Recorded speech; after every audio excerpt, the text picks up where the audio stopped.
Des femmes handicapées et mères d'enfants handicapés regroupées au sein des groupes d'épargne et de crédit GEC ont suivi du 24 février au 2 mars 2022 une formation sur leurs droits, estime de soi et compétences en gestion au cours de formations organisées dans différentes localités du Togo. Dans le Cloto, au total 150 femmes handicapées et mères d'enfants handicapés des cantons de Kouma, Dovota, de Lavier à Pédomé, de Kpadapé, de Klomayondi et de Tové à Hondjo, en raison de 30 par localité, ont reçu cette formation. Cette activité s'inscrit dans le cadre du projet Femmes handicapées en action pour l'inclusion au Togo. Ces formations sont organisées par l'Union des handicapés physiques et des personnes valides pour le développement social basé à Kbalimé, co-partenaire de l'Association pour la promotion de la femme handicapée au Togo, porteur du projet. Cette initiative a reçu le soutien technique de la CBM avec l'accord de la BMZ. Il vise à faciliter l'insertion socio-économique d'au moins 1221 femmes et mères d'enfants handicapés des préfectures de Zior, Vo, Lac, Yoto, Haro et de Cloto à travers les méthodologies groupes d'épargne et de crédit ainsi que l'association villageoise d'épargne et de crédit appelée Adakavi. Au terme de cette activité dans les 5 villages, dans les villages de Dovota à Kouma, le premier lieu, et le deuxième lieu c'est Tové à Hondjo, le troisième lieu c'est Kpadapé, le quatrième c'est Klomayondi et nous sommes aujourd'hui au 5e niveau avec Lavier, le GEC de Lavier. Donc à l'endroit de tous ces GEC, nous sommes en train de leur délivrer une formation que nous dénommons droit des personnes handicapées, droit des femmes handicapées.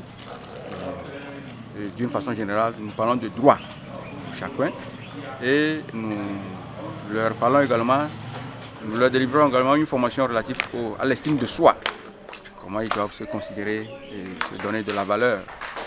Et en troisième niveau, leurs compétences en gestion. Ils doivent développer leurs compétences en gestion. Parce que nous les avons déjà formés, spécialement par exemple à Lavier où nous sommes aujourd'hui. Ils ont déjà bénéficié d'une formation en entrepreneuriat. Et aujourd'hui, ils sont en train de bénéficier d'une formation en estime de soi. À chaque niveau, nous parlons toujours des droits. Nous rappelons toujours leurs droits.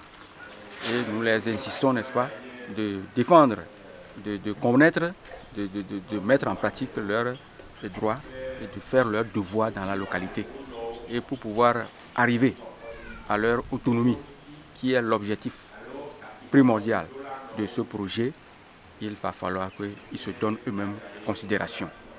Pour le suivi, le projet prévoit un point focal et un volontaire dans chaque localité pour accompagner ces femmes afin de garantir la pérennité et la viabilité des activités pour l'atteinte des objectifs du projet. Les bénéficiaires se sont engagés à mettre en pratique les enseignements reçus afin d'assurer leur autonomie et favoriser l'épanouissement et le développement cognitif de leurs enfants.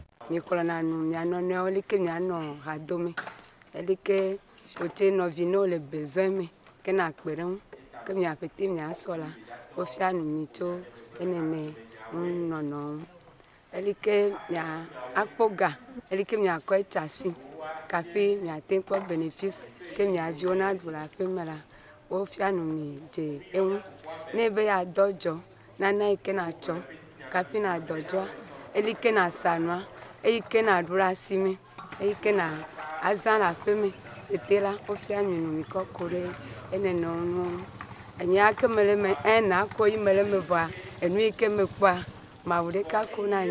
L'Union des handicapés physiques et des personnes valides pour le développement social, créée en 2000, a pour objectif de réduire l'écart considérable qui existe entre les personnes valides et les personnes handicapées dans le but d'améliorer les conditions de vie de ces personnes.